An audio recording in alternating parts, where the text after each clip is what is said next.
दिल्ली में एमसीडी चुनाव पर अब आम आदमी पार्टी और बीजेपी आमने सामने हैं। अगले महीने दिल्ली में एमसीडी चुनाव होना था, लेकिन उससे पहले केंद्र सरकार ने बड़ा फैसला ले लिया। दिल्ली के तीनों नगर निगम का विलय होने जा रहा है। अब तीनों निगम का एक मेयर होगा, लेकिन केंद्र के इस फैसले के पक्ष में आम आदमी पार्टी और केजरीवाल नहीं है। विलय के फैसले को लेकर केजरीवाल ने बीजेपी पर हमला बोला है। केजरीवाल का कहना है कि अगर बीजेपी में दम है तो निगम चुनाव अभी कराए और जीत कर दिखाए। अगर जीती तो मैं राजनीति छोड़ दूंगा। केजरीवाल ने आरोप लगाया कि बीजेपी हार के डर से चुनाव टाल रही है।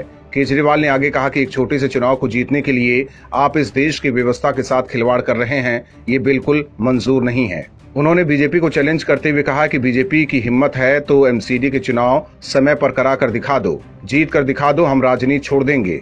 केजरीवाल ने यह भी कहा है कि क्या चुनाव टाले जा सकते हैं। बीजेपी और केंद्र सरकार पर निशाना साधते हुए केजरीवाल ने आगे कहा कि अपनी हार के डर से जो ये लोग चुनाव टाल रहे हैं, ये देश के साथ खिलवाड़ है। बता दें कि तीनों नगर निगमों को एक करने वाले विधेयक को केंद्रीय कैबिनेट ने मंजूरी दे दी है।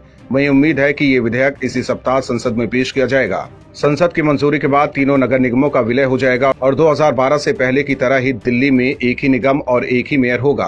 हालांकि केंद्र सरकार के इस फैसले का आम आदमी पार्टी विरोध कर रही है। आपने इस तरह से चुनाव टाले जाने को लोकतंत्र के लिए खतरा बताया और कहा कि इस तरह तो बीजेपी दूसरे राज्यों लोकसभा के चुनाव भी टाल सकती है। बहरहाल सदन से अगर विधेयक पास हो गया तो केजरीवाल के चिल्लाने के बाद भी अब दिल्ली का एक ही मेयर होगा, जिसके पास सीएम से भी ज्यादा पावर होगा।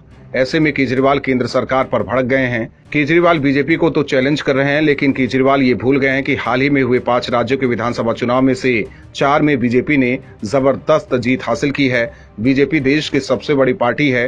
राजनीतिक पंडित कहते हैं कि बीजेपी हमेशा चुनावी मोड में रहती है, लेकिन केजरीवाल बीजेपी पर चुनाव से डरने का आरोप लगा रहे हैं।